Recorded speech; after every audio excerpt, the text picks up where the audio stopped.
congrats on the business. How long's the business been alive? 22 years. The business has, I would say, turned sort of a bit of a corner since after COVID. Yeah. So changed into a lot of online training, Right. Which means we've been able to train more of a variety of customers. The one-man band, sort of with their dog grooming company or something like that. Great. Oh, really? Yeah, so we've had that. Yeah, Muddy two, very big organisations. Yeah. In fact, our first ever client when we first started was the HMRC. It was a Microsoft front page course. Oh, Right. And that was the first ever client. It was quite exciting. We were like, Oh, yeah. wow. What kind of training are you offering now?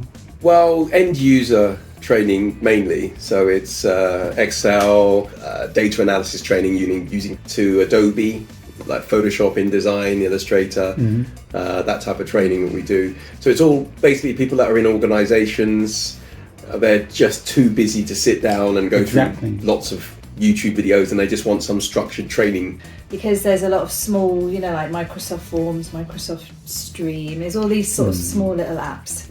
So to incorporate... I don't think people know, they're just all sort of falling around them, all these apps, and they just don't know what to do with them. And so we just try and put them together and help people understand, how to make best use out of them. I believe, over Simon, that you started the business, is that right? Or was So how did that, where did the idea come from? Basically, I was working for a company in London and was made redundant. So I started working and doing some hardware for another friend. And then another friend said, you know what, as I'm going around and explaining what I'm doing when I'm fixing the machines, you should train people to do it. You'd be a good trainer. So I started, I put an advert in the local paper. Yeah, I remember now. So I said, I've got £600 and I want the front page of the paper.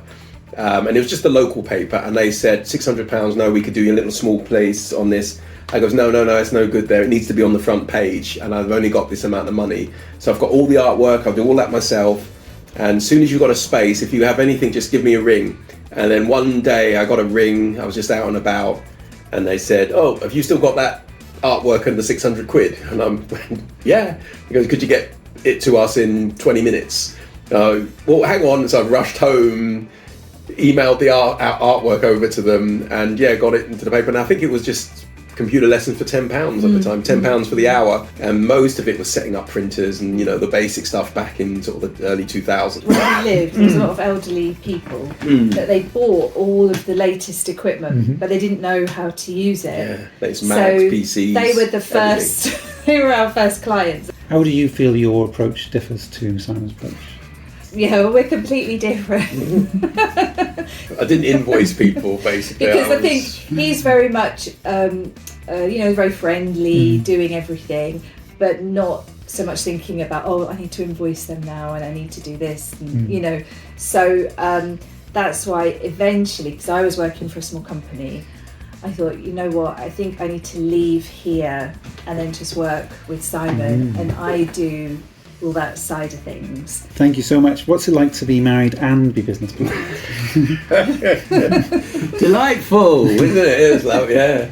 Right. You know what? No, I asked this. Obviously, we're quite strong personalities, both of us, and it can obviously create a bit of friction. But I think one of the things where the difficulties happen is when roles are crossed. That's what I think I find. So, say for instance, there is something to do with money. Cindy that handles it. How much is this going to be? How much are we going to charge? Cindy, I would not get involved in that whatsoever. And usually technical things, I deal with it. Like the other day, I asked Simon to come on a call with a client because we were talking about Excel training, and then he broached into my side of things, which was like, oh yeah, you don't want online manuals, do you? I get your paper manuals, and this. And then after the call, I was really annoyed because I was like, great, we've just lost my money now on that. I was like, for your baby, which does sweeten it a lot more than working for someone else. So I'd just say, if you're sort of thinking, shall I start my own business or not, then I would go for it, definitely. What tips or hacks would you offer to somebody who was thinking of starting their own business? Making use of all the free online things, making use of Google Business, and something probably that is here now but wasn't when we started is obviously the social media side. A lot of the younger generation, they search through social media. Right. So I mean, we have to work on that a lot ourselves. But if I was with us now starting, I think it would be more of a focus on Instagram and this type of thing with marketing. We did some Google ads, didn't we? Like the pay per click, and that didn't work at all. Like we get so much more through the organic search than we do through the pay per click, but more so through referrals. Yeah. The other thing as well, I'd probably say, is that some people start a business, and especially online with all the IT things going on, expect it to sort of go viral or whatever, and I found that really, you'd have to plug at it, building the customers, talking to customers, having a good relationship with them. I think it's the most important thing. So just treating each customer, just let them know that they're, you value them, and you give them a really good service.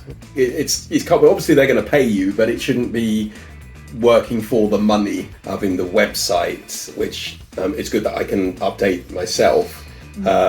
So learning some technical skills, which I would really warn against the ones which you pay monthly for a service that they sort of like provide, and then all of a sudden you click on something and you start having to pay extra money for those little bits. So I mentioned WordPress to you, which is very good because it seems very open source, that type of thing, and you can pay money for plugins that people do, or you can get it for free, or you can do it yourself if someday somebody's going to say, we actually own this part of your website, you own it completely. Lowest low of running a business? When there's no work. Yeah. COVID probably was like the worst, because everything, and we'd actually just hired a hotel in, so sometimes you have to outlay first before you get paid. So we booked this hotel and paid for everything.